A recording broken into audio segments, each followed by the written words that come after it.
Hello friends, ഇന്ന് നമ്മൾ കാണാൻ പോകുന്നത് ദ ലാൻഡ് ഓഫ് വാരിയേഴ്സ് എന്ന സീരീസിന്റെ 4ാമത്തെ എപ്പിസോഡാണ്. ഇതിന് മുമ്പത്തെ ഭാഗങ്ങൾ കാണാത്തവർ തീർച്ചയായും അതൊക്കെ കണ്ടതിന് ശേഷം മാത്രം ഇത് കാണുക. പ്ലേലിസ്റ്റിന്റെ ലിങ്ക് ഡിസ്ക്രിപ്ഷനിൽ ഇട്ടിട്ടുണ്ട്. കഴിഞ്ഞ എപ്പിസോഡിന്റെ അവസാനത്തിൽ നമ്മൾ കണ്ടത് വിസ്ഡം സോൾബോണിന്റെ ടെസ്റ്റിന്റെ ഉള്ളിൽ അകപ്പെട്ടിരിക്കുന്ന ടാങ്സാനെയാണ്. അവസാനം അത് വൂ അല്ല എന്ന് അവന് മനസ്സിലാകുന്നു. കാരണം വൂ സ്റ്റാർ ദുവോ ഫോറസ്റ്റിൽ അവന് വേണ്ടി വെയിറ്റ് ചെയ്തിരിക്കുകയാണ്. അതുകൊണ്ട് തന്നെ അവന്റെ കയ്യിലുണ്ടായിരുന്ന ചുറ്റി കൊണ്ട് തന്നെ അതിനെ അടിക്കുകയും വൂവിന്റെ ഒരു ടെസ്റ്റ് ആയിട്ടുള്ള ആ രൂപം അവിടുന്ന് അപ്രത്യക്ഷമാവുകയും ചെയ്യുന്നു. അതിനുശേഷം ഒരുപാട് കഷ്ടപ്പെട്ട് വൂവിന്റെ ഓർമ്മകളുള്ള ആ ചീപ്പും അവൻ എടുക്കുന്നതായിട്ട് കാണിക്കുന്നു. ഇതേ സമയം തന്നെ ആ ടെസ്റ്റ് അവൻ അതിജീവിച്ചു എന്ന് വൂവിനും മനസ്സിലാകുന്നുണ്ട്. ബ്ലൂ സിൽവർ പ്ലാന്റിലൂടെയാണ് അത് മനസ്സിലാവുന്നത്. അതിനുശേഷം അവൻ പ്രത്യക്ഷമായത് വെള്ളയും നീലയും നിറഞ്ഞ നിറങ്ങളോട് കൂടിയ വെള്ളത്താൽ ചുറ്റപ്പെട്ട ഒരു ദ്വീപിലായിരുന്നു. ആ സ്ഥലം വിസ്ഡം സോൾബോണിന്റെ ഓറയാണെന്ന് ടാങ്സൻ ഇതേ സമയം പറയുന്നതായിട്ടും നമുക്ക് കേൾക്കുവാനാകും. അവിടെ വെച്ച് അവന്റെ കണ്ണിന്റെ നിറവും അവിടെയുള്ള നീല നിറത്തിന് സമാനമായിട്ടുള്ള രീതിയിലാവുന്നുണ്ട്. അത് എന്തുകൊണ്ടാണെന്ന് ടാങ്സന്റെ ഫാദർ ഇപ്പോൾ തന്നെ പറയും. അത് നമുക്ക് അവിടെ വെച്ച് നമുക്ക് മനസ്സിലാക്കാം.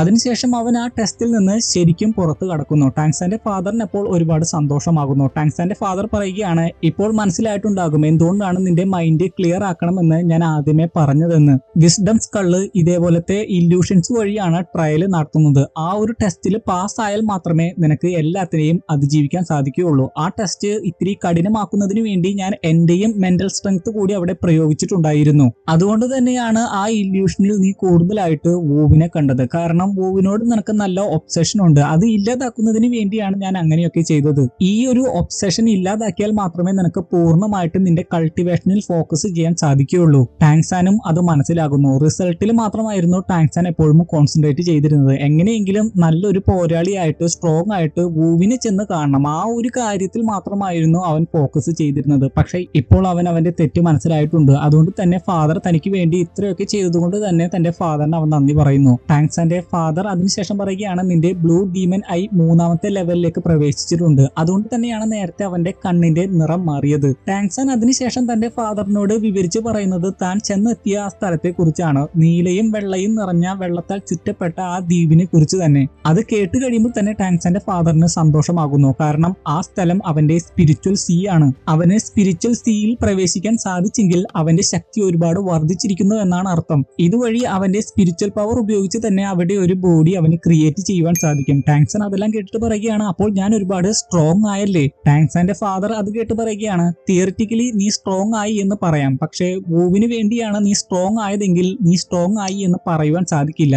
അതെല്ലാം കേട്ട് എന്താണ് തന്റെ ഫാദർ പറയുന്നതെന്ന് ടാങ്സാന് പോലും മനസ്സിലാവുന്നില്ല. അതുകൊണ്ട് തന്നെ ടാങ്സാൻ ചോദിക്കുകയാണ്, സത്യത്തിൽ സ്ട്രോങ് ആവുക എന്നതുകൊണ്ട് ഫാദർ എന്താണ് ഉദ്ദേശിക്കുന്നത്? ടാങ്സാന്റെ ഫാദർ പറയുകയാണ്, അതൊന്നും നിനക്ക് പെട്ടെന്ന് പറഞ്ഞ് മനസ്സിലാക്കി തരുവാൻ സാധിക്കില്ല. നിന്റെ ഈ ലെവലിനനുസരിച്ച് നിനക്ക് മാക്സിമം ചെയ്യുവാൻ സാധിക്കുന്നതൊക്കെ ആയിരിക്കും ഏറ്റവും സ്ട്രോങ് ആയിട്ട് നിനക്ക് തോന്നുക. പക്ഷേ അതല്ല സ്ട്രോങ് ആവുക എന്നതുകൊണ്ട് അർത്ഥമാക്കുന്നത്. നീ എന്തായാലും തിടുക്കം കൂട്ടണ്ട, ഇപ്പോഴേ നീ ഒരുപാട് പുരോഗമനം കൈവരിച്ചിട്ടുണ്ട്. അത് കേട്ട് ടാങ്സാൻ പറയുകയാണ്, ശരിയാണ്, ഞാൻ തിടുക്കം കൂട്ടുന്നില്ല, ഞാൻ സ്റ്റഡി ആയിട്ടുള്ള ഒരു കൾട്ടിവേഷൻ തന്നെ നടത്താൻ പോവുകയാണ്. അതിനുശേഷം അവൻ വീണ്ടും ഹാർഡ് വർക്ക് ചെയ്ത് മെഡിറ്റേറ്റ് ചെയ്യാൻ പോകുന്നത് കാണുമ്പോൾ ടാങ്സാന്റെ ഫാദർ പറയുകയാണ്, ഞാൻ നിന്നോട് പറഞ്ഞില്ലേ തിടുക്കം കൂട്ടേണ്ട ആവശ്യമില്ല എന്ന്. നീ ഇപ്പോൾ സോൾബോൺ അബ്സോർബ് ചെയ്തിരിക്കുന്ന അവസ്ഥയാണ്. അതുകൊണ്ട് തന്നെ ഫിസിക്കൽ ആയിട്ടുള്ള ട്രെയിനിങ് ആണ് ഈ സമയത്ത് നിനക്ക് വേണ്ടത്. ടാങ്സാൻ അപ്പോൾ തന്റെ തെറ്റ് മനസ്സിലാക്കി ഒന്ന് ചിരിക്കുന്നു. പിന്നെ കാണിക്കുന്നത് മാർഷൽ സോൾ ഹാളിനെയാണ്. മാഹോങ് ജുണും യൂഷിയും മറ്റുള്ള മാസ്റ്റേഴ്സും കൂടി മാർഷൽ സോൾ ഹാളിലെ കുറച്ച് ആളുകളെ ഷെക്ക് അക്കാദമിയുടെ ചുറ്റുപാടുകളിൽ നിന്ന് തുരത്തി ഓടിച്ചിട്ടുണ്ടായിരുന്നല്ലോ. അവരുടെ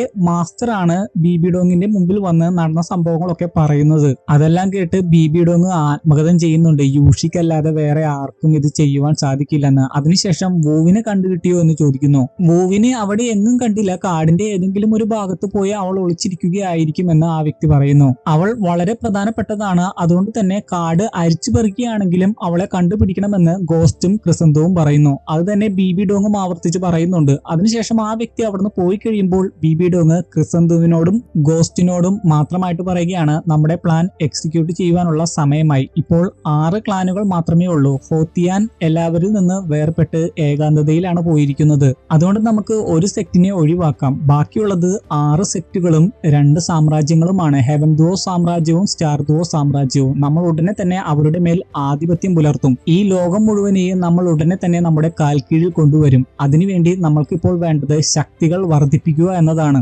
അതിനു വേണ്ട ഒരു വലിയ കാര്യമാണ് ഇപ്പോൾ എക്സിക്യൂട്ട് ചെയ്യാൻ പോകുന്നത്. ഗോസ്റ്റ് അപ്പോൾ ആകുലതയോടെ എൽഡർ ഹാളിനെ കുറിച്ച് പറയുന്നുണ്ട്. കുറെയായി നമ്മൾ എൽഡർ ഹാള്, എൽഡർ ടോക്കൺ എന്നൊക്കെ കേൾക്കുന്നു. എന്തുകൊണ്ടാണ് അതിന് അത്രയ്ക്ക് പ്രാധാന്യം എന്ന് നിങ്ങൾ വിചാരിക്കുന്നുണ്ടാകും. മനസ്സിലാകും. അതെന്തുകൊണ്ടാണെന്ന് ഉടനെ തന്നെ നമുക്ക് മനസ്സിലാകും. എങ്കിലും ഞാൻ ചെറിയൊരു സൂചന നൽകാം. ഈ എൽഡർ ഹാളിൽ വളരെ പവർഫുൾ ആയിട്ടുള്ള ചില ആളുകളുണ്ട്. അവരാരൊക്കെയാണെന്ന് കുറച്ച് കഴിഞ്ഞിട്ട് പറയാം. പക്ഷെ മനസ്സിലാക്കുക, വളരെ പവർഫുൾ ആയിട്ടുള്ള ആളുകളുണ്ടെന്ന്. അതുകൊണ്ട് തന്നെ ബിബി ഡോങ്ങിന് പോലും അവരെ എതിർത്ത് നിൽക്കാനാകില്ല. അതുകൊണ്ട് തന്നെയാണ് എൽഡർ ടോക്കന് പോലും അത്രയ്ക്ക് പ്രാധാന്യമുള്ളത്. ഗോസ്റ്റിന്റെ പേടി കാണുമ്പോൾ ബിബി ഡോങ് പറയുകയാണ്, എൽഡർ ഹാള് തൽക്കാലത്തേക്ക് ഇത് അറിയാതിരിക്കാൻ എന്തൊക്കെ ചെയ്യണമെന്ന് എനിക്കറിയാം. ബിബി ഡോങ്ങിന്റെ ഈ ഒരു പ്ലാനിനെ ഇതിനു മുമ്പ് അവർ എതിർത്തിട്ടുണ്ട്. ആ ഒരു കാര്യം ഇവിടെ അവർ പരാമർശിക്കുന്നുമുണ്ട്. അതുകൊണ്ട് തന്നെയാണ് എൽഡർ ഹാള് അറിയാതെ തന്നെ ഇത് ചെയ്യുവാൻ അവർ തീരുമാനിക്കുന്നത്. പിന്നെ കാണിക്കുന്നത് വൂവിനെയാണ്. വൂ മാർഷൽ സോൾ ഹാള് കാട്ടിൽ അവിടെ ഇവിടെ ആയിട്ട് വെച്ചിരിക്കുന്ന ട്രാപ്പുകളൊക്കെ വരച്ച് എർമീന് കാണിച്ചു കൊടുത്തിട്ട് പറയുകയാണ്, ഇത് എവിടെയെങ്കിലും കാണുകയാണെങ്കിൽ നിന്റെ ശക്തി ഉപയോഗിച്ച് സീല് ചെയ്ത് അതിനെ നശിപ്പിക്കണം.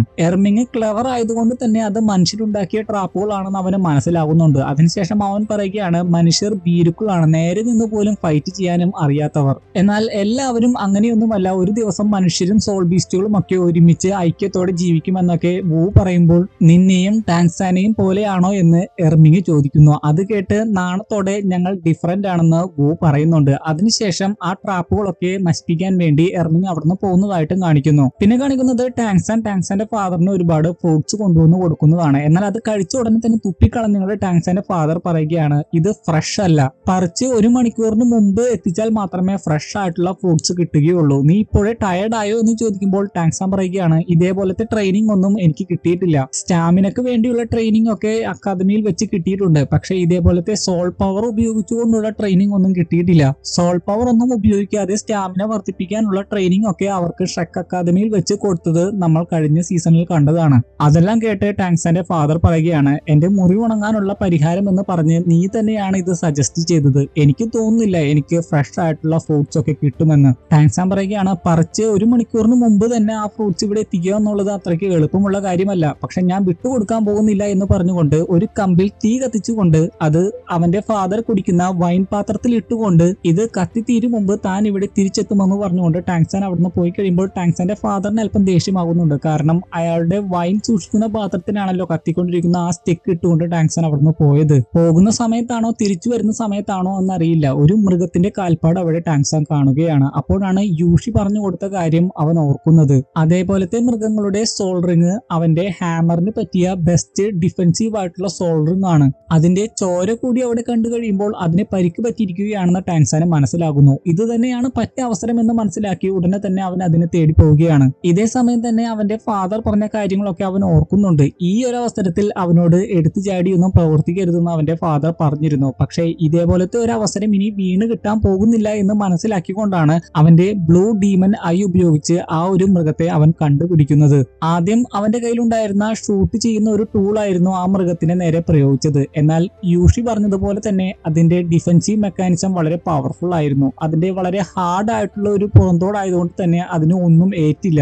അതുകൊണ്ട് കാര്യമുണ്ടായില്ല എന്ന് കണ്ടു കഴിഞ്ഞപ്പോൾ ബ്ലൂ സിൽവർ പ്ലാന്റ് ഉപയോഗിച്ച് ആദ്യം അതിനെ ലോക്ക് ചെയ്തു. പിന്നീട് ഹാമർ കൊണ്ട് അതിനെ അടിച്ചു. പക്ഷേ അതുകൊണ്ടൊന്നും കാര്യമുണ്ടായില്ല. ബ്ലൂ സിൽവർ പ്ലാന്റ് പോലും അത് പൊട്ടിച്ച് തകർത്ത് കളഞ്ഞിരുന്നു. വീണ്ടും 2-3 പ്രാവശ്യം ഒക്കെ ആ പ്രവർത്തികൾ ആവർത്തിച്ചതിന് ശേഷമാണ് പരിക്ക് പറ്റിയ ആ മൃഗത്തെ അവൻ കൊല്ലുന്നത്. അപ്പോഴേക്കും ആ ശബ്ദ കോലാഹലങ്ങളൊക്കെ കേട്ട് ടാങ്സാന്റെ ഫാദറും അങ്ങോട്ട് പുറപ്പെടുന്നതായിട്ട് കാണിക്കുന്നുണ്ട്. അപ്പോഴേക്കും ആ മൃഗത്തിൽ നിന്ന് ഉയർന്നു വന്ന നീല നിറത്തിലുള്ള സോൾ റിങ് തന്റെ ഹാമറിന്റെ കൂടെ ഇട്ടതിന് ശേഷം മെഡിറ്റേറ്റ് ചെയ്യുന്ന രീതിയിൽ ടാങ്സാൻ അവിടെ ഇരിക്കുന്നുണ്ട്. എന്നാൽ വരാൻ പോകുന്ന ദുരന്തത്തെ പറ്റി അവന് ഒരറിവുമില്ലായിരുന്നു. അവൻ എപ്പോഴും അതെ അവന്റെ ഫാദർ പറയുന്നത് മര്യാദക്ക് കേൾക്കാറില്ല. അതുകൊണ്ടാണ് അവൻ ഇങ്ങനെയൊക്കെ സംഭവിക്കുന്നത്. അവന് ആ സോൾ റിങ് അബ്സോർബ് ചെയ്യാൻ ഒട്ടും തന്നെ സാധിക്കുന്നില്ല. മാത്രമല്ല അവൻ ചോര പോലും തുപ്പിപ്പോകുന്നു. അതിനുശേഷം മുകളിലേക്ക് ഉയർത്തപ്പെട്ട അവൻ ഇപ്പോൾ ആ സോൾ റിങ്ങിന്റെ കൺട്രോളിലാണെന്ന് തോന്നിപ്പോകും. പ്രാക്ടീസ് ചെയ്തുകൊണ്ടിരിക്കുകയായിരുന്ന വൂവിനും ടാങ്സാൻ ഇപ്പോൾ വലിയ അപകടത്തിലാണെന്ന് മനസ്സിലാവുന്നുണ്ട്. ടാങ്സാനോട് അവൾ നിർത്താനൊക്കെ പറയുന്നുണ്ട്. അതിനുശേഷം അവൻ അവിടെ വീഴാൻ പോകുമ്പോഴേക്കും ടാങ്സാന്റെ ഫാദർ വന്ന് അവനെ എടുത്തുകൊണ്ട് അവനെ ഹീല് ചെയ്യാനുള്ള കാര്യങ്ങളൊക്കെ ചെയ്യുന്നു. വൂവും ഉടനെ തന്നെ ടാങ്സാനെ രക്ഷിക്കുന്നതിന് വേണ്ടി അവളുടെ ശക്തി പ്രയോഗിക്കാൻ പോകുമ്പോൾ തന്നെ എർമിങ് പറയുന്നുണ്ട്, ടാങ്സാന്റെ അവസ്ഥ എന്താണെന്ന് പോലും നിനക്ക് അറിയില്ല. എടുത്തു ചാടി നീ പ്രവർത്തിക്കുകയാണെങ്കിൽ അത് വലിയ രീതിയിലുള്ള ദോഷമായിരിക്കും നിനക്ക് ഉണ്ടാവുക. എന്നാൽ എനിക്ക് എന്തെങ്കിലും അപകടം ഉണ്ടാവുകയാണെങ്കിൽ അവൻ അവനെ പറ്റി പോലും ചിന്തിക്കാതെ എന്നെ രക്ഷിക്കാനാണ് ശ്രമിക്കാറുള്ളത് എന്ന് പറഞ്ഞുകൊണ്ട് അവൾ ടാങ്സാനെ രക്ഷിക്കാൻ വേണ്ടി അവളുടെ ശക്തി പ്രയോഗിക്കുന്നു. ടാങ്സാന്റെ ഫാദറിനും അത് മനസ്സിലാകുന്നുണ്ട്. കുറെ ശക്തി പ്രയോഗിച്ച് കഴിയുമ്പോൾ വൂ ആകട്ടെ തളർന്ന് മയങ്ങി വീഴുന്നുമുണ്ട്. പിന്നീട് കുറെ കഴിയുമ്പോൾ ടാങ്സാന് ബോധം വരുന്നതാണ് കാണിക്കുന്നത്. ടാങ്സാന്റെ ഫാദർ അപ്പോൾ പറയുകയാണ്, പന്തയത്തിൽ നീ തോറ്റു. ടാങ്സാൻ അപ്പോൾ പറയുന്നുണ്ട്, ആ മൃഗത്തിന് പരിക്ക് പറ്റി കിടക്കുകയായിരുന്നു. ഇതേപോലത്തെ ഒരു അവസരം ഇനി വീണ് കിട്ടില്ല എന്ന് കരുതി ഒന്ന് റിസ്ക് എടുക്കാമെന്ന് വിചാരിച്ചു. അപ്പോ നിന്റെ ജീവൻ പോലും പരിഗണിക്കാതെയാണല്ലേ നീ ഇങ്ങനെയൊക്കെ ചെയ്തത്? ടാങ്സൺ അതെ എന്ന് പറയുന്നു. അത് മാത്രമല്ല, സ്ട്രോങ് ആവുന്നത് ഇത്രയ്ക്കും ബുദ്ധിമുട്ടാണോ എന്ന് അവൻ ചോദിക്കുന്നു. ടാങ്സന്റെ ഫാദർ അപ്പോൾ പറയുന്നുണ്ട്, സ്ട്രോങ് ആവുക എന്നത് വളരെ സ്ലോ ആയിട്ട് നടക്കേണ്ട ഒരു പ്രോസസ്സാണ്. നമ്മുടെ മുമ്പിലുള്ള ഓരോ തടസ്സങ്ങളെയും ഇല്ലാതാക്കി നമ്മൾ മുന്നോട്ട് പോകുന്നു. അതിന് ആദ്യമേ നീ ചെയ്യേണ്ടത് വൂവിനോടുള്ള നിന്റെ ഒബ്സഷൻ ഇല്ലാതാക്കുക എന്നതാണ്. ഇത് തന്നെയാണ് പലതവണയായിട്ട് ഞാൻ നിന്നോട് പറയുന്നത്. ആ ഒരു ഒബ്സഷൻ ഇല്ലാതാക്കാതെ നിനക്ക് പവർഫുൾ ആകാൻ സാധിക്കില്ല. സ്ട്രോങ് ആകാൻ ഒരു ഷോർട്ട് കട്ടും ഇല്ല എന്ന് പറഞ്ഞുകൊണ്ട് ദേഷ്യത്തോടെ ടാങ്സന്റെ ഫാദർ അയാളുടെ ശക്തി ഉപയോഗിച്ച് ടാങ്സന്റെ കൈ ഉയർത്തിയതിനു ശേഷം ആ കൈ കൊണ്ട് തന്നെ ടാങ്സന്റെ ഫാദറിനെ തന്നെ ഇടിപ്പിക്കുന്നു. വിഷമത്തോടെ എന്തിനാണ് ഇങ്ങനെയൊക്കെ ചെയ്യുന്നത് എന്ന് ചോദിക്കുമ്പോൾ വളരെ ദേഷ്യത്തോടെയാണ് ടാങ്സന്റെ ഫാദർ അതിന് മറുപടി പറയുന്നത്. ഒരു മകൻ എന്ന നിലയിൽ നീ ഒരു പരാജയമാണ്. ഒരു ഫാദർ എന്ന നിലയിൽ ഞാനും ഒരു പരാജയമാണ്. അതുകൊണ്ട് തന്നെ നമുക്ക് രണ്ടുപേർക്കും പ്രഹരമേൽക്കണം. അതായത് ടാങ്സൺ ചെയ്ത ആ ഒരു പ്രവൃത്തി മൂലം പണിഷ്മെന്റ് എന്ന നിലയിൽ ടാങ്സന്റെ ഫാദറിനെ ടാങ്സന്റെ കൈ ഉപയോഗിച്ച് പ്രഹരിക്കുകയായിരുന്നു. ടാങ്സനെ കൺട്രോൾ ചെയ്ത് ടാങ്സന്റെ ഫാദർ തന്നെയാണ് ഇത് ചെയ്തത്. അതിനുശേഷം ടാങ്സന്റെ ഫാദർ പറയുന്നുണ്ട്, ചെറുപ്പത്തിൽ ഞാൻ നിന്നെ നല്ല രീതിയിൽ പഠിപ്പിച്ചില്ല, അത് എന്റെ തെറ്റാണ്. ടാങ്സൺ അപ്പോൾ മുട്ടിൽ വീണ് ക്ഷമാപണം ഒക്കെ നടത്തുന്നുണ്ട്. ടാങ്സന്റെ ഫാദർ അപ്പോൾ പറയുകയാണ്, നീ എന്നെ ആകുലപ്പെടുത്തി എന്ന് മാത്രമല്ല, വു അവളുടെ ശക്തി നല്ല രീതിയിൽ നിനക്ക് അയച്ചു തരുന്നുണ്ടായിരുന്നു. നീ മറ്റുള്ളവരെ പ്രൊട്ടക്ട് ചെയ്യാൻ വേണ്ടിയല്ലേ സ്ട്രോങ് ആയിക്കൊണ്ടിരിക്കുന്നത്. പക്ഷെ അതാണോ ഇപ്പോൾ നടന്നുകൊണ്ടിരിക്കുന്നത്? മറ്റുള്ളവർ നിന്നെ പ്രൊട്ടക്ട് ചെയ്തുകൊണ്ടിരിക്കുകയാണ്. അവൾ സ്റ്റാർ ഡ്വാർഫ് ഫോറസ്റ്റിൽ നല്ല രീതിയിൽ കൾട്ടിവേറ്റ് ചെയ്തുകൊണ്ടിരിക്കുകയാണ്. പക്ഷെ നിന്റെ ഈ പ്രവൃത്തി മൂലം അവൾക്ക് ഇപ്പോൾ എന്തൊക്കെ തന്നെ സംഭവിച്ചിട്ടുണ്ടാകും. അത് കണ്ട് ഒരുപാട് ആകുലതയോടെ ടാങ്സൺ അവന്റെ ബ്ലൂ സിൽവർ പ്ലാന്റിൽ നോക്കി കഴിയുമ്പോൾ വൂവിന് ഒരു കുഴപ്പവും ഇല്ല എന്ന് കാണുന്നു. ടാങ്സന്റെ ഫാദർ അപ്പോൾ ഒരുപാട് ദേഷ്യത്തോടെ പറയുകയാണ്, അപ്പോ അത്രയും ഉള്ളല്ലേ, നീ അവിടെ വെച്ച് മരിക്കുകയാണെങ്കിലോ? നിന്റെ ഈ പ്രവൃത്തി മൂലം 4000 വർഷമുള്ള ഒരു ജീവി വെറുതെ യൂസ്ലെസ് ആയിട്ട് മരിച്ചു. നിന്നോട് ഞാൻ എത്ര പ്രാവശ്യം പറഞ്ഞതാണ് നിന്റെ ബോഡിക്ക് ഇതൊന്നും താങ്ങാനാകില്ല, എടുത്തു ചാടി പ്രവർത്തിക്കരുതെന്നൊക്കെ. ഇങ്ങനെയൊക്കെ ചെയ്തു കഴിഞ്ഞാൽ നിനക്ക് എങ്ങനെയാണ് നിന്റെ അമ്മയെ ഫേസ് ചെയ്യാൻ സാധിക്കുക? ടാങ്സൺ അപ്പോൾ ഒരുപാട് വിഷമത്തോടെ തന്റെ തെറ്റുകളെല്ലാം സമ്മതിച്ച് ഇനി ഇതേപോലത്തെ മണ്ടത്തരങ്ങളൊന്നും താൻ കാട്ടില്ല എന്ന് പറയുന്നു. ടാങ്സന്റെ ഫാദർ അപ്പോൾ അവനെ ചേർത്ത് പിടിച്ചുകൊണ്ട് പറയുന്നുണ്ട്, വൂവിനോടുള്ള നിന്റെ ഒബ്സഷൻ ഇല്ലാതാക്കിയാൽ അല്ലാതെ നിനക്ക് ഒന്നും തന്നെ നേടാനാകില്ല. പിന്നെ കാണിക്കുന്നത് അടുത്ത ദിവസമാണ്. വൂ ആകട്ടെ ബ്ലൂ സിൽവർ പ്ലാന്റിന്റെ ബ്രേസ്ലെറ്റ് അല്പം ദൂരെയായിട്ട് എറിഞ്ഞിട്ടിരിക്കുകയാണ്. അത് കണ്ട് എർമിങ് കാര്യം എന്താണെന്ന് ചോദിക്കുന്നു. ബ്ലൂ സിൽവർ പ്ലാന്റിലൂടെ എന്താണ് അവിടെ നടന്നിട്ടുണ്ടാവുക എന്ന് അവൾ ഊഹിച്ചെടുക്കുന്നുണ്ട്. അത് തന്നെയാണ് എർമിങ്ങിനോട് അവൾ പറയുന്നതും. അവസാനം അവൾ പറയുകയാണ്, അവൻ അവന്റെ ജീവന് വില കൊടുക്കാത്തത് കൊണ്ട് തന്നെ ഞാനും അവനെ അവഗണിക്കുകയാണ്. അത് ശരിയാണെന്ന് പറഞ്ഞ് എർമിങ് ആ ബ്രേസ്ലെറ്റ് കളയാൻ ഒരുങ്ങുമ്പോൾ തന്നെ വൂ പറയുകയാണ്, അത് കളയരുത്, കുറച്ചു നേരത്തേക്ക് മാറ്റി വെച്ചാൽ മതി. എന്റെ ദേഷ്യം മാറിക്കഴിയുമ്പോൾ എനിക്കത് തിരികെ തരണം. പിന്നെ കാണിക്കുന്നത് സ്റ്റാർ ലുവോ സാമ്രാജ്യമാണ്. സീരീസിന്റെ തുടക്കത്തിലെ തന്നെ നമ്മൾ പറഞ്ഞതാണ്, ദുളോ കോണ്ടിനെന്റിൽ 2 സാമ്രാജ്യങ്ങളാണ് ഉള്ളത്, ഹെവൻ ദുവോ സാമ്രാജ്യവും സ്റ്റാർ ലുവോ സാമ്രാജ്യവും. കഴിഞ്ഞ എപ്പിസോഡിൽ നമ്മൾ ഹെവൻ ദുവോ സാമ്രാജ്യത്തെയും അവിടുത്തെ എംപററിനെയും ക്രൗൺ പ്രിൻസിനെയും ഒക്കെ കണ്ടു. ഈ ഒരു എപ്പിസോഡിൽ നമ്മൾ സ്റ്റാർ ലുവോ സാമ്രാജ്യത്തെ കാണാൻ പോവുകയാണ്. അത് വേറെ ആരുടെയും അല്ല, മുബായിയുടെ സാമ്രാജ്യമാണ്. എന്നാൽ അവിടുത്തെ ഇപ്പോഴത്തെ എംപറർ അവന്റെ ഫാദർ ആണ്. മുബായി ആണ് അവിടുത്തെ ക്രൗൺ പ്രിൻസ്. അതേപോലെ തന്നെ ഷൂക്കിംഗ് ആണ് അവന്റെ പെണ്ണ്. അതുകൊണ്ട് തന്നെ അവിടുത്തെ രാജ്ഞിയാകാൻ പോകുന്നതും അവളാണ്. കഴിഞ്ഞ സീസണിൽ നമ്മൾ കണ്ടതാണ് മുബായിയും ഷൂക്കിംഗും കൂടി മുബായിയുടെ ചേട്ടനെയും അവന്റെ പെണ്ണിനെയും പരാജയപ്പെടുത്തുന്നത്. സ്റ്റാർ ലുവോ സാമ്രാജ്യത്തിന് ഒരു പ്രത്യേകതയുണ്ട്. ഒരാൾക്ക് മാത്രമേ ജീവനോടെ ഇരിക്കാനും അധികാരത്തിൽ വരാനും സാധിക്കുകയുള്ളൂ. അതായത് അധികാരത്തിൽ ഇരിക്കുന്ന വ്യക്തിക്ക് ജീവിക്കാം, മറ്റുള്ള സഹോദരന്മാരാകട്ടെ മരിക്കണം. ഇപ്പോൾ നമ്മൾ കാണുന്നത് ഷൂക്കിങ്ങിനെയാണ്. മുബായിയുടെ ചേട്ടന്റെ പെണ്ണിന്റെ മുറിയാണ് ഷൂക്കിങ്ങിന് ഇപ്പോൾ അവർ കൊടുത്തിരിക്കുന്നത്. അടുത്ത രാജ്ഞിയാകാൻ പോകുന്നത് കൊണ്ട് തന്നെ ഒരുപാട് തോഴിമാർ ചുറ്റിന് നിന്നുകൊണ്ടാണ് അവളെ സേവിക്കുന്നത്. എന്നാൽ അവൾക്ക് അതൊന്നും ഇഷ്ടമാകുന്നില്ല. അവൾക്ക് സ്വന്തമായിട്ടുള്ള അവളുടെ മുറി തന്നെ മതിയെന്നാണ് പറയുന്നത്. അത്രയ്ക്ക് ആഡംബരമുള്ള മുറിയൊന്നും അവൾക്ക് വേണ്ട. തനിക്ക് സ്വന്തമായിട്ട് തോഴിമാരെ പോലും വെച്ചിരിക്കുന്നത് അവൾക്ക് ഇഷ്ടമാകുന്നില്ല. പക്ഷേ എംപററിന്റെ ആജ്ഞ ആയതുകൊണ്ട് തന്നെ അവൾക്കും ഒന്നും ചെയ്യാൻ സാധിക്കുന്നില്ല. അപ്പോഴേക്കും മുബായി അവിടെ വന്ന് തോഴിമാരെ അവിടുന്ന് പറഞ്ഞു വിടുന്നു. പേഴ്സണലായിട്ട് സംസാരിക്കുന്ന സമയത്ത് ഷൂക്കിങ് മുബായിയോട് ഇക്കാര്യങ്ങളൊക്കെ പറയുന്നുണ്ട്. മുബായി അപ്പോൾ പറയുന്നുണ്ട്, നമ്മൾ രണ്ടുപേരും ഒരുമിച്ചല്ല ഇവിടെ വളർന്നു വന്നത്, നിനക്ക് പരിചിതമായിട്ടുള്ള സ്ഥലം തന്നെയല്ലേ ഇത്. നീ ഇതൊക്കെ വേണ്ട എന്ന് പറയുകയാണെങ്കിൽ കഷ്ടപ്പാടുകൾ അനുഭവിക്കാൻ പോകുന്നത് നീ തന്നെയായിരിക്കും. ഈ സ്റ്റാർ ലുവോ സാമ്രാജ്യത്തിൽ ഇതേപോലത്തെ ഒരുപാട് കർശന നിയമങ്ങളുണ്ട്. സഹോദരന്മാരിൽ ഒരാൾ അധികാരത്തിൽ വരുമ്പോൾ മറ്റേ സഹോദരനെ കൊല്ലുന്നത് എന്തിനാണെന്ന് എനിക്ക് തോന്നിയിട്ടുണ്ട്. അതിനെപ്പറ്റിയൊക്കെ ഡീറ്റെയിൽഡ് ആയിട്ട് നമുക്ക് പിന്നീട് സംസാരിക്കാം. ഷൂക്കിംഗ് ഇതേ സമയം പറയുകയാണ്, എനിക്ക് ഷെക്ക് അക്കാദമിയിലെ വളരെ സിമ്പിൾ ആയിട്ടുള്ള ആ ലൈഫ് ആയിരുന്നു ഇഷ്ടം. മുബായി അപ്പോൾ പറയുന്നുണ്ട്, പക്ഷേ മുമ്പത്തെ ജീവിതം ഒന്ന് ആലോചിച്ചു നോക്കൂ, അതിൽ നിന്ന് ഒരുപാട് ബെറ്റർ അല്ലേ നമ്മുടെ ജീവിതം. മുമ്പ് എന്റെ ചേട്ടന്റെ ഒരു അടിമയായിരുന്നു ഞാൻ. ഒരു തീരുമാനം എടുക്കാൻ പറ്റാത്ത അവസ്ഥയായിരുന്നു. പക്ഷെ ഇപ്പോൾ നമുക്ക് നമ്മുടെ വിധി നിശ്ചയിക്കാം. ഷൂക്കിംഗ് ഷോക്കിംഗ് അപ്പോൾ ചോദിക്കുകയാണ്, അത് ശരിയാണെന്ന് നിനക്ക് തോന്നുന്നുണ്ടോ? ഇപ്പോഴും നമുക്ക് നമ്മുടെ വിധി നിശ്ചയിക്കാനാകില്ല. ഇവിടുത്തെ നിയമങ്ങൾ അങ്ങനെയാണ്. നമുക്ക് നല്ല ലൈഫാണ് ഇപ്പോൾ കിട്ടുന്നത്. പക്ഷെ നമ്മുടെ സഹോദരന്മാരുടെ കാര്യമോ? മുബായി അപ്പോൾ അവളെ ആശ്വസിപ്പിച്ച് അവളുടെ എന്താഗ്രഹത്തിനും കൂടെ ഉണ്ടാകുമെന്നൊക്കെ പറയുന്നു. പിന്നെ അവർ മുബായിയുടെ ഫാദർ ആയിട്ടുള്ള സ്റ്റാർ ലുവോ സാമ്രാജ്യത്തിന്റെ എംപററിന്റെ അടുത്തേക്ക് വരുന്നതായിട്ട് കാണിക്കുന്നു. ഇയാളെ നമുക്ക് സ്റ്റാർ ലുവോ സാമ്രാജ്യത്തിന്റെ എംപറർ എന്നും ഹെവൻ ദുവോ സാമ്രാജ്യത്തിന്റെ എംപററിനെ ഹെവൻ ദുവോ സാമ്രാജ്യത്തിന്റെ എംപറർ എന്നും പ്രത്യേകം വിശേഷിപ്പിക്കാം. അങ്ങനെ പറഞ്ഞു കഴിയുമ്പോൾ നിങ്ങൾക്ക് കൺഫ്യൂഷൻ ഉണ്ടാകില്ല. സ്റ്റാർ ലുവോ സാമ്രാജ്യത്തിന്റെ എംപറർ പറയുകയാണ്, നിങ്ങൾക്ക് നല്ലവണ്ണം കൾട്ടിവേഷൻ ചെയ്യുന്നതിന് വേണ്ടി സോൾ മാസ്റ്റേഴ്സിന്റെ ഒരു ഗ്രൂപ്പിനെ തന്നെ ഞാൻ ക്രിയേറ്റ് ചെയ്തിട്ടുണ്ട്. സ്റ്റാർ ലുവോ സാമ്രാജ്യത്തിന്റെ ഭാവി നിങ്ങളുടെ കരങ്ങളിലാണ്. നിങ്ങളുടെ അക്കാദമിയിലല്ലേ 10,000 വർഷമുള്ള ആ സോൾ ബീസ്റ്റ് ഉണ്ടായിരുന്നത്?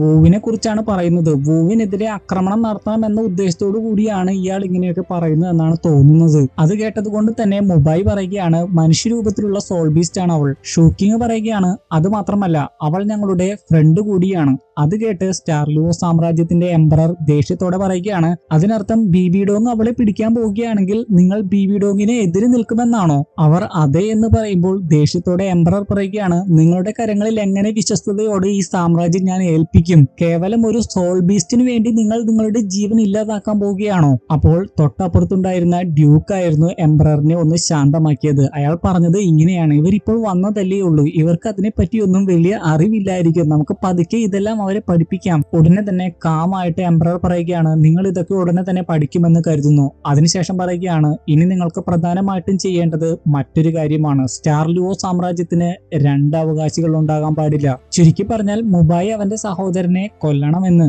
അതിനുശേഷം കാണിക്കുന്നത് മുബായിയും ഷൂക്കിങ്ങും മറ്റൊരു സ്ഥലത്ത് പോയി ഇതിനെപ്പറ്റി ചർച്ച ചെയ്യുന്നതാണ്. ഷൂക്കിങ് ഇതിനോടൊന്നും യോജിക്കുന്നില്ല. ഇതൊന്നും തനിക്ക് ചെയ്യാൻ സാധിക്കില്ല എന്ന് പറയുമ്പോൾ മുബായി പറയുകയാണ്, നമ്മുടെ സ്ഥാനത്ത് അവരായിരുന്നെങ്കിൽ എന്തായിരിക്കും ചെയ്യുക? അതായത് മുബായിയുടെ ചേട്ടനും ഷൂക്കിങ്ങിന്റെ ചേച്ചിയുമായിരുന്നെങ്കിൽ എന്തായിരിക്കും ചിന്തിക്കുക എന്ന് ചോദിക്കുന്നു. തീർച്ചയായും അവർ ഇവരെ കൊല്ലുന്നതിനെ പറ്റി തന്നെയായിരിക്കും ചിന്തിക്കുന്നത്. അത് മനസ്സിലാക്കിയത് കൊണ്ട് തന്നെ ഷൂക്കിങ്ങിനൊന്നും പറയാൻ സാധിക്കുന്നില്ല. പക്ഷെ അല്പം കഴിഞ്ഞ് അവൾ പറയുകയാണ്, പക്ഷേ ഇപ്പോൾ ഇവിടെ ഉള്ളത് നമ്മളല്ലേ? മുബായി അപ്പോൾ പറയുകയാണ്, അതൊക്കെ ശരിയാണ്, പക്ഷേ എംപററിന്റെ തീരുമാനത്തിനെതിരായിട്ട് നമുക്ക് ഒന്നും തന്നെ ചെയ്യാൻ സാധിക്കില്ല. ഈ ക്രൂരത നമ്മൾ ചെയ്തേ മതിയാകൂ. പിന്നെ കാണിക്കുന്നത് റോങ്ങിന്റെ ക്ലാൻ ആണ്. റോങ്ങും ഓസ്കാറും കൂടി ടാങ്സാന്റെ വെപ്പൺസ് ആണ് അവിടെ പരിചയപ്പെടുത്തുന്നത്. സപ്പോർട്ട് ലെവൽ ബ്രാഞ്ചിലുള്ളവർക്ക് കുറച്ച് വീക്ക്നെസ്സുകൾ ഉണ്ടാകും. പക്ഷെ അവർക്ക് മാത്രമല്ല, താഴ്ന്ന ലെവലിലുള്ളവർക്ക് പോലും ഈ വെപ്പൺസ് നല്ലവണ്ണം യൂസ്ഫുൾ ആയിരിക്കും.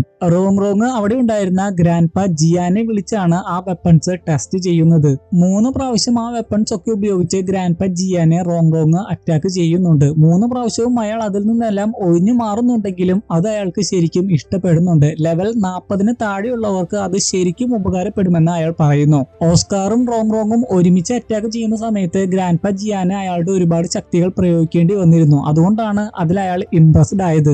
2 പേര് ഒരുമിച്ച് ടീം വർക്കോട് കൂടി പ്രവർത്തിക്കുകയാണെങ്കിൽ ഇതിന്റെ റിസൾട്ട് വളരെ എഫക്റ്റീവ് ആയിരിക്കും എന്ന് പറയുമ്പോൾ അതിന്റെ ഉത്തരവാദിത്തം റോങ്ങിന്റെ ഫാദർ ഓസ്കാറിനെ ഏൽപ്പിക്കുന്നു. അതേപോലത്തെ ഒരുപാട് മിഷൻസ് അവരുടെ ക്ലാനിലേക്ക് കൊണ്ടുവരാൻ അപ്രൂവ് കിട്ടിക്കഴിയുമ്പോൾ ഓസ്കാറിനും റോങ്ങിനും ഒരുപാട് സന്തോഷമാകുന്നു. അതിനുശേഷം റോങ്ങിന്റെ ഫാദർ ഒരുപാട് കർത്തവ്യങ്ങൾ അവൾക്ക് ചെയ്തു തീർക്കാനുണ്ട്, ഒരുപാട് കാര്യങ്ങൾ പഠിക്കാനുണ്ട് എന്നൊക്കെ പറഞ്ഞ് അവൾ അവിടുന്ന് വിളിക്കുന്നു. പ്രധാനമായിട്ടും അവരുടെ ക്ലാനിലെ അക്കൗണ്ടിങ്ങും കാര്യങ്ങളും ഒക്കെയാണ് അവൾ ഇപ്പോൾ പഠിച്ചുകൊണ്ടിരിക്കുന്നത്. പോകുന്നതിന് മുമ്പ് ഓസ്കാർ അവളുടെ മുഖത്ത് തൊട്ടൊക്കെ സംസാരിക്കുന്നത് റോങ്ങിന്റെ ഫാദർ കാണുന്നുണ്ട്. പക്ഷെ അതിന് എതിരല്ലാത്തതുകൊണ്ടായിരിക്കാം അവരൊന്നും പറയുന്നില്ല.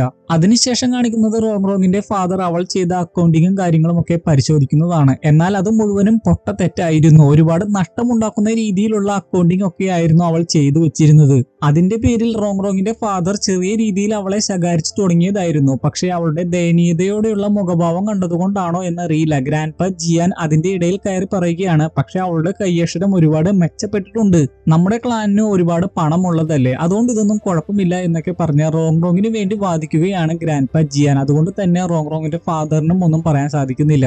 എങ്കിലും അവസാനം റോങ്ങിന്റെ ഫാദർ പറയുന്നുണ്ട്, ഇങ്ങനെ പോവുകയാണെങ്കിൽ നമ്മൾ കടക്കിണിയിലാകുമെന്ന്. തന്റെ തെറ്റ് മനസ്സിലാക്കി റോങ്ങും ഈ മിസ്റ്റേക്ക് ആവർത്തിക്കില്ല എന്ന് പറയുന്നു. അതിനുശേഷം റോങ്ങിന്റെ വിഷമം മനസ്സിലാക്കി റോങ്ങിന്റെ റോങ്റോങ്ങിന്റെ ഫാദർ പറയുന്നുണ്ട്, ഞാൻ ഇങ്ങനെ സ്ട്രിക്റ്റ് ആവുന്നതിൽ നീ വിഷമിക്കരുത്, നിന്റെ നല്ലതിന് വേണ്ടിയും നമ്മുടെ ക്ലാനിന്റെ നല്ലതിന് വേണ്ടിയുമാണ് ഞാൻ ഇങ്ങനെയൊക്കെ പറഞ്ഞത്. ഭാവിയിൽ ഇക്കാര്യങ്ങളെല്ലാം ഏറ്റെടുത്ത് ചെയ്യേണ്ടത് നീയാണ്. നമ്മുടെ ക്ലാനിന്റെ ഭാവി നിന്റെ കരങ്ങളിലാണ്. അതിനുശേഷം ഗ്രാൻഡ് പാ ജിയാൻ അടക്കം എല്ലാവരും അവളെ ആശ്വസിപ്പിച്ച് നീ നിന്റെ കഴിവിന്റെ പരമാവധി ശ്രമിക്കാൻ പറഞ്ഞുകൊണ്ട് അവരവിടുന്ന് പോകുന്നു. അവരവിടുന്ന് പോയി കഴിയുമ്പോൾ തന്നെ ഓസ്കാറും അവളുടെ അടുത്തേക്ക് വരുന്നു. അവൾക്ക് കൊടുക്കാൻ വേണ്ടി ഒരു കെട്ട് പൂവുമായിട്ടായിരുന്നു അവൻ അവിടെ എത്തിയത്. എന്നാൽ ആ പൂവ് കണ്ടിട്ടും തന്നെ ശല്യം ചെയ്യാതിരിക്കാമോ എന്നാണ് അവൾ ചോദിക്കുന്നത്. കാരണം തനിക്ക് കിട്ടിയ ഉത്തരവാദിത്തം നല്ല രീതിയിൽ ചെയ്യുക എന്നതിലായിരുന്നു അവൾ ഇപ്പോൾ ശ്രദ്ധ കേന്ദ്രീകരിച്ചത്. മറ്റുള്ളവരുടെ ശകാരമൊക്കെ കിട്ടിക്കഴിഞ്ഞപ്പോൾ ഓസ്കാറിന്റെ കൂടി വെറുതെ ഇങ്ങനെ ഉഴപ്പി നടക്കാൻ അവൾ ഇപ്പോൾ ആഗ്രഹിക്കുന്നില്ല. അത് തന്നെയാണ് അവൾ ചെയ്യേണ്ടതും. അപ്പോൾ ഓസ്കാറും അവളെ ഒരുപാട് ആശ്വസിപ്പിക്കാൻ ശ്രമിക്കുന്നുണ്ട്. അവർ പറഞ്ഞതൊക്കെ താൻ കേട്ടു, പക്ഷെ അവരെല്ലാവരും തന്നെ നിന്നെ പുകഴ്ത്തിയാണ് സംസാരിച്ചത് എന്നൊക്കെ പറഞ്ഞാണ് അവളെ ആശ്വസിപ്പിക്കാൻ ശ്രമിക്കുന്നത്.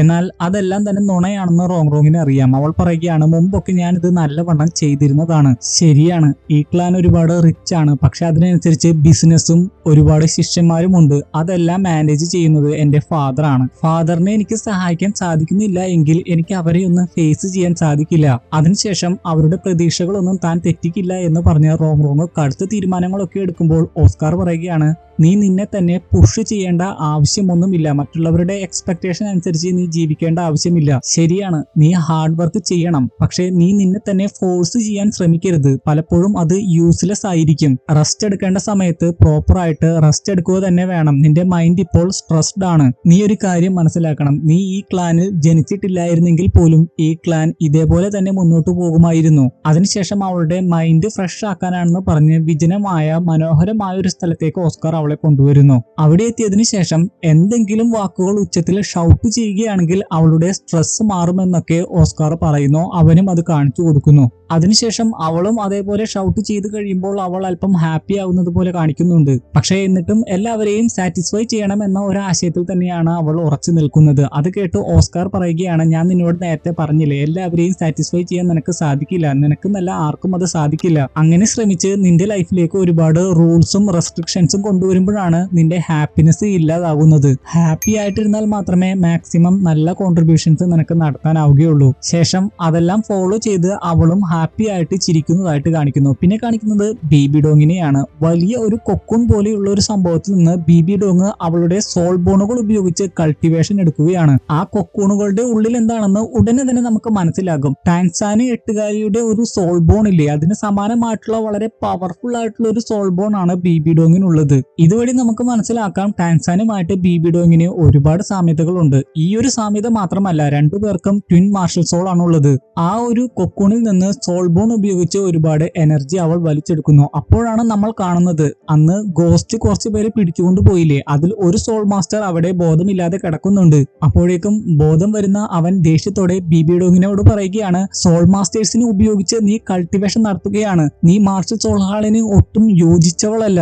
ഇപ്പോൾ മനസ്സിലായില്ലേ, ആ കൊക്കൂണിന്റെ ഉള്ളിലുള്ളത് സോൾ മാസ്റ്റേഴ്സ് ആണ്. മിസ്സിംഗ് ആയിട്ടുള്ള സോൾ മാസ്റ്റേഴ്സിനെ എല്ലാം പിടിച്ചുകൊണ്ടുവന്നത് ബേബി ഡോങ് ആയിരുന്നു. അവരുടെ വലിയ പദ്ധതി എന്ന് അവർ വിശേഷിപ്പിച്ചത് ഇത് തന്നെയായിരുന്നു. അതിനുശേഷം ആ സോൾ മാസ്റ്റർ തുടർന്ന് പറയുകയാണ്, മാർഷൽ സോൾ ഹാൾ ക്രിയേറ്റ് ചെയ്തത് സോൾ മാസ്റ്റേഴ്സിന് വേണ്ടിയായിരുന്നു, പക്ഷേ അതിനെല്ലാം എതിരായിട്ടാണ് നീ പ്രവർത്തിക്കുന്നത്. ലോകം മുഴുവനും നിന്നെ വിധിക്കാൻ പോവുകയാണ്. ഉടനെ തന്നെ ബേബി ഡോങ് അവനോട് മിണ്ടാതിരിക്കാൻ പറഞ്ഞിട്ട് പറയുകയാണ്, ഉടനെ തന്നെ ഈ ലോകം മുഴുവനും എന്റെ കാൽ കീഴിലാകാൻ പോവുകയാണ്. ലോകത്തെ എന്റെ കാൽ ചൂട്ടിലിട്ട് ഞാൻ ചവിട്ടി അരക്കും. അതിനുശേഷം ആരാണ് എന്നെ വിധിക്കാൻ പോകുന്നതെന്ന് എനിക്കറിയണം. നിങ്ങൾക്ക് വിധിക്കണമെന്നുണ്ടെങ്കിൽ എന്നെ അല്ല വിധിക്കേണ്ടത്, എന്നെ ഇങ്ങോട്ട് കൊണ്ടുവന്നവനെയാണ്. എന്നെ ഇതിലേക്കെല്ലാം വലിച്ചെച്ച എന്റെ ഭർത്താവിനെ തന്നെ, അതായത് മാർഷൽ സോൾ ഹാളിന്റെ മുമ്പത്തെ അധികാരി. അയാളെ കുറിച്ചുള്ള കാര്യങ്ങളൊക്കെ നമുക്ക് വരുന്ന എപ്പിസോഡുകളിൽ കൂടുതലായിട്ട് മനസ്സിലാകും. അതിനുശേഷം ഈ സോൾ മാസ്റ്ററിനെയും കൊക്കൂണിന്റെ ഉള്ളിലാക്കി അയാളുടെയും എനർജി ബേബി ഡോങ് വലിച്ചെടുക്കുന്നതായി കാണിക്കുന്നതോടെ ഈ എപ്പിസോഡും ഇവിടെ അവസാനിക്കുന്നു. പോകുന്നതിന് മുമ്പ് ഒരു ചെറിയ കാര്യം പറയാനുണ്ട്. ആഴ്ചയിൽ 4 ദിവസം വീഡിയോ ഇടുക എന്നത്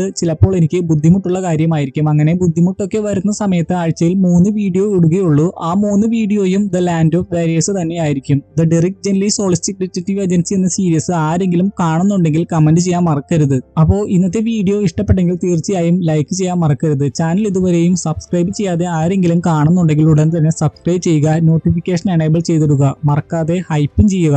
അപ്പോൾ അടുത്ത വീഡിയോയുമായി നമ്മൾ വീണ്ടും കാണുന്നതുവരെ ഗുഡ് ബൈ.